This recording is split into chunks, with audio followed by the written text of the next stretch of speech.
नीतीश कुमार 9वीं बार CM पद की शपथ ले लिए हैं और मुख्यमंत्री फिर से बिहार के सीएम नीतीश कुमार ही रहेंगे। हमारे साथ जेडीयू के दिल्ली प्रदेश अध्यक्ष शैलेंद्र कुमार मौजूद हैं। शैलेंद्र जी, क्या कुछ कमियां रही पहले की गठबंधन में जो कि आरजेडी के साथ थी, जो कि यह फैसला लेना पड़ा? एक्चुअली सबसे बड़ी समस्या बिहार के विकास में आ रहा था। विकास अवरुद्ध हो रहा था, बड़े बड़े काम रुक रहे थे। एक्चुअली जो साथ में लोग थे उनकी महत्वाकांक्षा इतनी ज़्यादा थी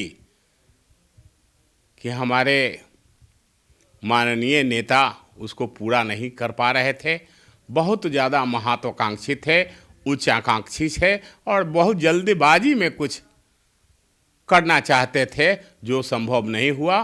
बिहार के विकास के लिए बिहार की जनता भी ये नहीं चाहती थी कि उस तरह का निर्णय इनके द्वारा हो, तो अंतोगत्वा ये निर्णय लेना पड़ा।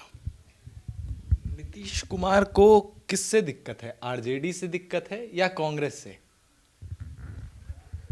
बाकी जितने दल हैं वहाँ किसी का कोई वजूद नहीं है। जैसा कि आप जानते हैं कि एक ही दल है जिसका वजूद है और जिनकी दखलंदाजी चलती है। समाजवादी कहने के तो वो समाजवादी हैं, लेकिन समाजवादी तो छोड़ दें, जब भी कभी अवसर आता है मनोनीत होने का या चयनित होने का या चुनाव का, तो एक ही परिवार से अधिकतर लोग आते हैं, जो एक बड़ी समस्या थी। बीजेपी के साथ जेडीयू का अब गठबंधन हो गया है और जो गठबंधन हुआ उसके बाद अब क्या लक्ष्य नीतीश कुमार के लिए रहने वाला है, जो कि आगामी दिनों में हम देखेंगे कि वो पूरा होने वाला है? लक्ष्य तो बहुत बड़ा है।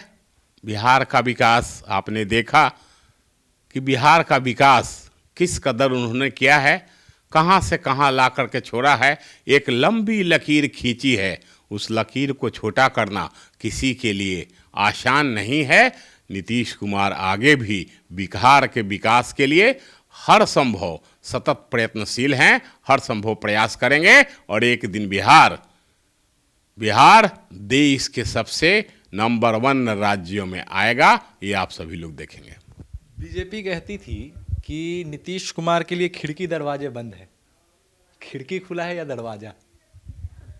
मैं आपको इतना ही कह दूं पत्रकार होने के नाते कि राजनीति एक ऐसा चीज़ है जिसमें खिड़की हो या दरवाज़ा हो या डोर हो, कोई भी कभी किसी के लिए अस्थाई नहीं बंद होता। समयानुकूल वो दरवाजे खुलते और बंद होते हैं, समयानुकूल वो पुनः खुलते भी हैं और समयानुकूल समय के अनुसार बंद भी कर दिए जाते हैं। इसलिए राजनीति में कभी कोई किसी का दोस्त नहीं होता और ना ही कोई दुश्मन होता है। राजनीतिक गलियारों में काफ़ी हलचल है कि ये, और सवाल ये उठ रहे हैं कि ये जो गठबंधन है ये जनता के हित में है या स्वार्थ हित में है? अगर स्वार्थ हित में होता तो नीतीश कुमार एक समाजवादी नेता हैं। आप उनके परिवार के किसी व्यक्ति का नाम बता दीजिए, बेटा का बता दीजिए, पत्नी का बता दीजिए, उनके पिताजी का बता दीजिए, उनके किसी भाई का बता दीजिए। अगर स्वार्थ होता तो वहाँ भी स्वार्थ दिखता, लेकिन कहीं भी स्वार्थ नहीं दिखा। ये जो भी निर्णय है किसी व्यक्ति के लिए नहीं है, बिहार की जनता के लिए है और बिहार के विकास के लिए है। आरजेडी खामोशी बरत रही थी 2 दिनों से, पर अब उनकी बेटी का कहना है कि जो रोहिणी आचार्य है उसके साथ रहना बेकार है, जिनकी विचारधारा गिरगिट कुमार हो। मैं चूँकि रोहिणी अभी न तो राजनीति का ABC जानती है और बहुत ज़्यादा ज्ञान है, मैं समझता हूँ उनको राजनीति सीखने की ज़रूरत है, अभी बहुत छोटी हैं वो। 2024 लोकसभा चुनाव आने वाला है। एनडीए के साथी चिराग पासवान भी हैं, एलजेपी रामविलास। जिस तरीके से 2019 में कठिनाइयों का सामना करना पड़ा जेडीयू को, जहाँ जहाँ जेडीयू ने अपना प्रतिनिधि उतारा था वहाँ वहाँ वो लड़े और उसका इम्पैक्ट कहीं ना कहीं जेडीयू को देखने को मिला जेडीयू में। तो क्या लगता है 2024 में नीतीश कुमार और चिराग पासवान हाथ मिलाएंगे?